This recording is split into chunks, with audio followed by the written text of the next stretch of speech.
افغانستان د کارموندنې مسلکي زده کړو او ټولنیزو خدماتونو په برخه کې له بیلابیلو فرصتونو او ننګونو سره مخ دی. د دغو چارو د تنظیم او پرمختګ مسؤلیت د کار او ټولنیزو چارو وزارت پر غاړه دی. د نن په ځانګړې مرکه کې غواړم د کار او ټولنیزو چارو وزارت له ویاند ښاغلي سمیع الله ابراهیمي سره د وزارت د فعالیتونو لاسته راوړنو او راتلونکو پلانونو په اړه بحث وکړم. که مو کولی شو دغه ځانګړې مرکه تر پایه راسره وګورئ. سمیع الله ابراهیمي صاحب، تاسو ته په ځانګړې مرکه کې هرکلی کوم، ستړي مه شئ. سلامت اوسئ، ډېره مننه، خیر اوسئ. ابراهیمي صاحب محترم، زما لومړۍ پوښتنه دا ده چې د کار او ټولنیزو چارو وزارت په تیر کال کې چې د کومې لاسته راوړنې تاسو درلودلې دي په دې اړه باندې لنډ معلومات راکړه. بسم الله الرحمن الرحیم. تاسو ته تخنیکي همکارانو ته مو درنو لیدونکو ته السلام علیکم ورحمت الله وبرکاتو. د کار او ټولنیزو چارو وزارت لکه څنګه چې له نوم څخه پیدا ده چې د کار او ټولنیزې چارې په هیواد کې د دغو برخو تنظیمول، په یادو برخو کې د پالیسیو ستراتیژیو طرح کول او په اړوندو برخو کې د ځینو فعالیتونو مسؤلیت پر غاړه لري. د کار او ټولنیزو چارو وزارت په تیر کال کې د 15,000 په شاوخوا کې هیوادوالو او بهرنۍ وګړو ته د کار جوازونه ویشلي دي. یعنې یاد کسان په اماراتي ادارو خصوصي سکتور کې د رسمي کار څښتن ګرځېدلي. هر هغه څوک چې په افغانستان کې په اماراتي ادارو یا خصوصي سکتور کې د رسمي کار څښتن ګرځي، هغوی د اصولو پر اساس باندې مکلف دي تر څو د کار او ټولنیزو چارو وزارت څخه د کار جواز ترلاسه کړي، تر څو په راتلونکي کې د دغه کار جواز پر مټ باندې د کار په ساحه کې د کارګر او کارکوونکي حقوق خوندي واوسي او ستونزو ته رسیدنه وشي. د دې ترڅنګ د افغانستان د کار د بازار د تحلیل او مطالعې پر اساس باندې د کار او ټولنیزو چارو وزارت پتیلې ده چې ډیری هغه هیوادوال هغوی د بیکارۍ برخه تشکیلوي چې نالوستي دي، زده کړې نیمګړې دي او ترڅنګ مهارت نه لري. دغې ستونزې ته د رسیدو لپاره د افغانستان د اسلامي امارت له راتګ څخه وروسته د کار او ټولنیزو چارو وزارت په ټولو ولایتونو کې د فني او حرفوي زده کړو مرکزونه فعال کړي دي چې په دغو مرکزونو کې په لسګونو هغه حرفې چې هغه د کار د بازار د اړتیا او تقاضا پر اساس باندې انتخاب شوي دي هیوادوالو ته په عملی او نظري توګه پکې زده کړې ورکول کیږي. چې تیر کال د 40,000 په شاوخوا کې هیوادوال په ځانګړې توګه هغه زیانمن اقشار چې هغوی داخلي کډوالۍ له ستونزې سره مخ دي یا له بهرنۍ هیوادونو څخه تازه خپل هیواد ته راستانه شوي دي یا دوی معلول دي، ځوانان دي، کار روزګار نه لري، دغو کسانو ته لومړیتوب ورکړل شوی ده او دغه هیوادوال د فني او حرفوي زده کړو مرکزونو څخه فارغ شوي دي. د دې ترڅنګ په ټولنیزو چارو په برخه کې د هیواد په کچه د ماشومانو ستونزو ته رسیدنه د کار او ټولنیزو چارو وزارت یو له عمده مسؤلیتونو څخه ده چې خوشبختانه د اسلامي امارت له راتګ څخه وروسته په ټولو ولایتونو او ډیری ولسوالیو کې د ماشوم ساتنې کمیټې فعالې شوي دي او د دغو کمیټو پر مټ باندې هڅه کیږي چې د ماشومانو ستونزو ته رسیدنه وشي، مشکلات حل شي. همدارنګه د یتیمو بې سرپرسته ماشومانو د ساتنې پالنې لپاره په ټولو ولایتونو کې روزنتونونه فعال شوي دي او په دغو روزنتونونو کې د دغو ماشومانو دوامداره ملاتړ کیږي، په لیلیه شکل باندې ساتنه پالنه کیږي. د دې ترڅنګ د بې سرپرسته میرمنو ستونزو ته رسیدنه شوې ده. د کابل ترڅنګ په هرات ولایت کې د یادو میرمنو د ستونزو د حل لپاره حمایي مرکزونه فعال شوي دي او هڅه کیږي چې د دوی ستونزې حل شي. په دغه حمایي مرکزونو کې ساتنه پالنه ترسره کیږي. نن سبا هر څوک په هیواد کې د بیکارۍ څخه سر ټکوي وایي چې په وطن کې کار روزګار نشته او ستونزې دي او مشکلات دي. د کار او ټولنیزو چارو وزارت په د بیکارۍ د کمولو په برخه کې څه کړي دي، کوم اقدامات کړي دي؟ ګورئ، افغانستان یو له هغو هیوادونو څخه ده چې تازه له اوږدې جګړې څخه راوتلی ده او رښتیا هم چې د نورو ستونزو ترڅنګ بیکاري اوس هم یو جدي ستونزه ده. بیکاري نه یوازې په افغانستان کې بلکې په ټوله نړۍ کې یو معضله ده او ډیری پرمختللي هیوادونه هم شته دي چې د هلته البته د ځانګړو عواملو پر اساس باندې په پرمختللو هیوادونو کې هم د بیکارۍ ستونزه موجوده ده. د کار او ټولنیزو چارو وزارت د افغانستان اسلامي امارت هڅه دا ده چې هغه هیوادوال چې کار روزګار نه لري هغوی ته د کار زمینه مساعده کړي. په دې برخه کې د کار او ټولنیزو چارو وزارت په 1403 هجري شمسي کال کې د کار ملي کانفرنس په دې موخه ترسره کړ چې په هیواد کې د بیکارۍ کچه راټیټه کړي، هیوادوالو ته کاري فرصتونه برابر کړي او همدارنګه د هیوادوالو کارګرانو کارکوونکو لپاره یو کاري مسؤل خوندي چاپیریال رامنځته کړي. په همدې موخه دا د کار ملي کانفرنس ترسره شو په دې کانفرانس کې د امارتي ادارو د مسؤلینو ترڅنګ د خصوصي سکتور مسؤلینو او همدارنګه د مؤسساتو او نړیوالو بنسټونو د مسؤلینو د استازو په شتون کې دغه کانفرانس ترسره شو او د افغانستان د کار بازار په مختلفو اړخونو باندې بحثونه او نظریات وړاندې شول چې خوشبختانه په وروستیو کې یو لړ تعهدات هم د ځینو امارتي ادارو او وزارتونو لخوا د کار او ټولنیزو چارو وزارت ته د کارموندنې په موخه ورکړل شول چې دغو تعهداتو تعقیب اوس هم جریان لري او هڅه کوي کوم تعهدات چې ترلاسه شوي دي د هغو په تطبیق سره هیوادوالو ته کاري فرصتونه برابر شي. د کار او ټولنیزو چارو وزارت لکه څنګه چې مخکې یادونه وکړه د اسلامي امارت له راتګ څخه وروسته د 500 زره په شاوخوا کې هیوادوالو بهرنۍ وګړو ته د کار جوازونه ورکړي، یعنې ات کسان په امارتي ادارو کې د کار څښتن ګرځېدلي.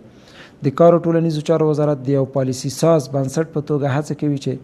د مختلفو هغو ادارو او وزارتونو سره په همغږۍ او په همکارۍ باندې داسې پروژې تطبیق کړي چې هغه په خپل ذات کې اشتغال ځای واوسیږي او په هغې سره کارموندنه رامنځته شي. تاسو وینئ چې په افغانستان کې د اسلامي امارت له راتګ څخه وروسته په بنسټیزو پروژو باندې کار کیږي، د اوبو په مدیریت باندې کار کیږي، د لویو لارو په جوړولو باندې کار کیږي،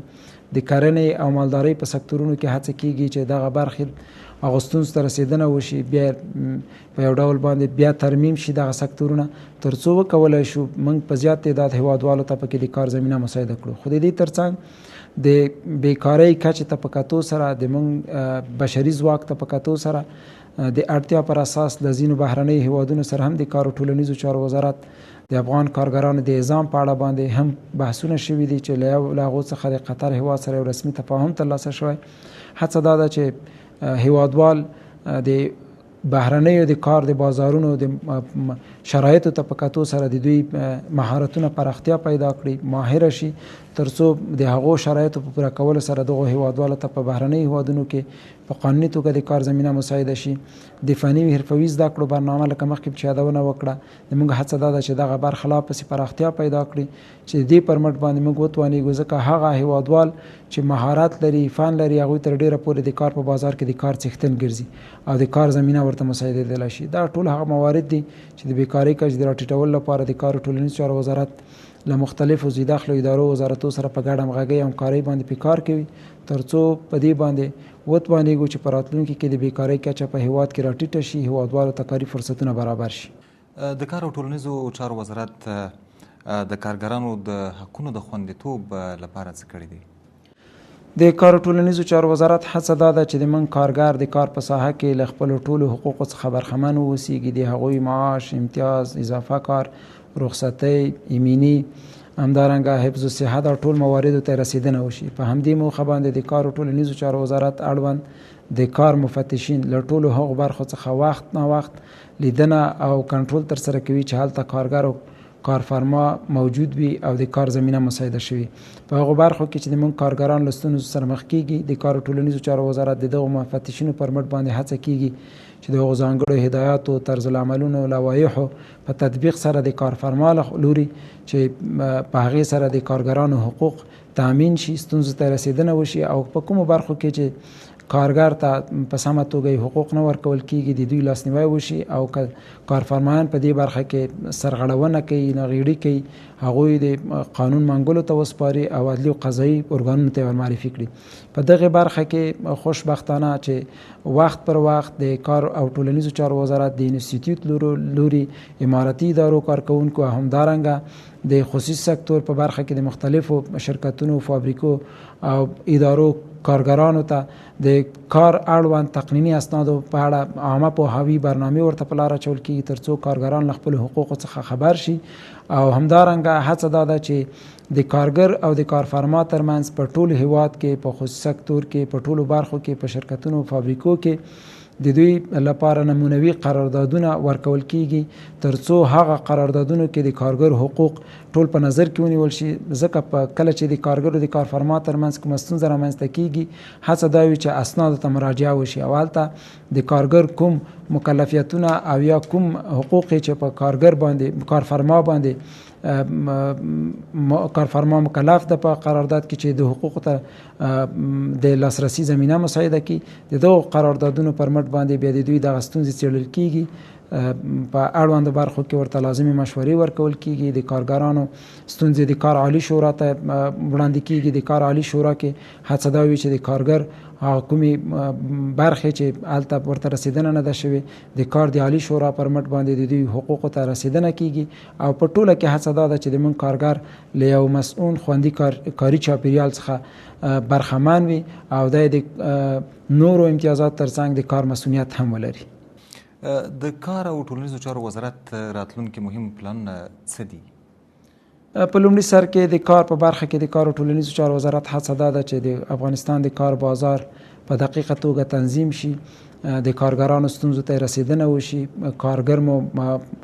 مهارتونه پراختیا پیدا کړي او د دې ترڅنګ یوه لویه برنامه چې په دې وروستیو کې د کار او ټولنیزو چارو وزارت په همدې موخه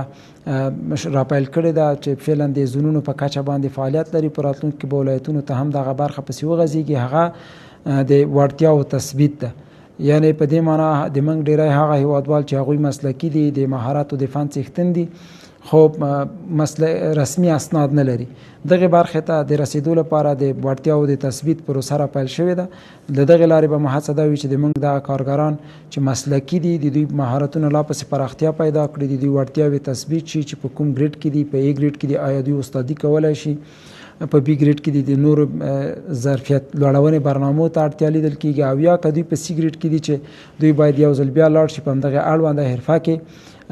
د زده کړې وکړي، په عملي او نظري توګه باندې د حرفوي زده کړو مرکزونو ته معرفي شي.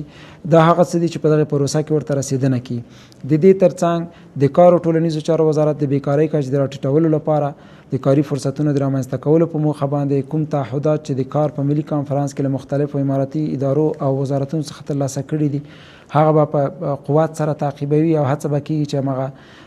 کوم تعهدات چې ترلاسه شوي په خپل وخت باندې تطبیق شي، چې په تطبیق سره به هم هیوادوالو ته د کار زمینه برابریږي. د دې ترڅنګ